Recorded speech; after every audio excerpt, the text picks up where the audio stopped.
Hey guys, Alan, Kramagar Northern Beaches, and we're talking today about, pre-fight and, balance and being balanced and pushing and shoving in a fight, which is really common because it's something that we don't train on. We'll always train someone throwing a punch.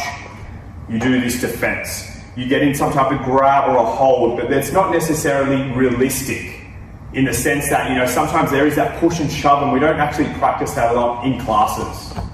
So what are your thoughts on this topic, Mr. Allen? It's like people often don't like doing the footwork or the stance because it's boring, but it's not boring. It can be done in a very dynamic way where, I'm walking past Adam and at some point Adam pushes me and I'm here and I have to stabilise quick. If I don't stabilise quick, you're going to go to that breakfall. But the footwork's got to be things where you're here and you're getting used to the fact that you're in a state of non-readiness going to the readiness.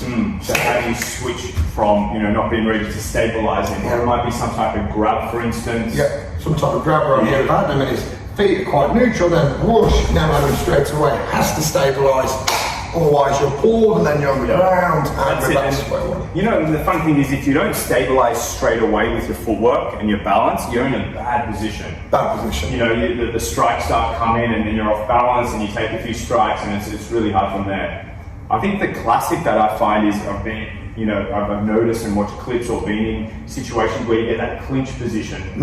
And I know obviously in England they probably maybe wear more jackets. Yeah, the heavy coats. Heavy coats. In Australia it's not as much, in winter a little bit, but when you get that hoodie and there's the grab and there's that clinch position and you haven't done enough of the pre-fight to sort of get that distance and you're at that stage where you're sort of locked horns and then that's where a lot of that balance comes in. The surface as well. I actually in England had a joke saying that you would never need to train barefoot, you never need to train on sand, and now we're on the beaches and it's you go and do footwork on the sand and it's a different game changer and that's again stabilisation on the different. That's it, or like gravel or dirt, we'll train sometimes outside and you go to do that kick and you slip straight away. When we were in Israel in the past and you're on the grass. I said in England we were training and you're on the grass and you're here and you're slow fighting and you end up, you're going. So then how do you react under that? Because you can't pause because you're going to punch me in the face, but you have to stabilise. Yeah, totally, so stabilisation.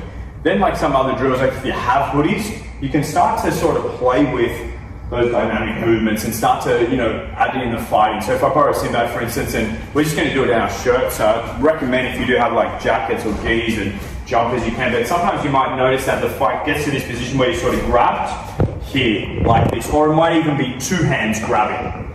And then from this position, you have to practice being stable because I don't want to be in this position where Sinbad's bigger and stronger and he starts to grab with two hands and he pulls me one way and I'm off balance.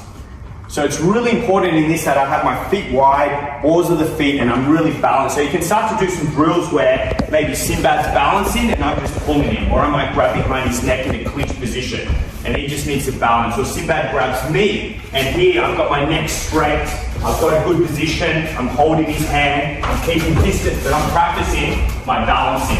And you can also practice from there. He might even, it's like he's going for a takedown even. I'm thinking of takedown defense. I'm sort of pushing away, ready to strike and stabilize.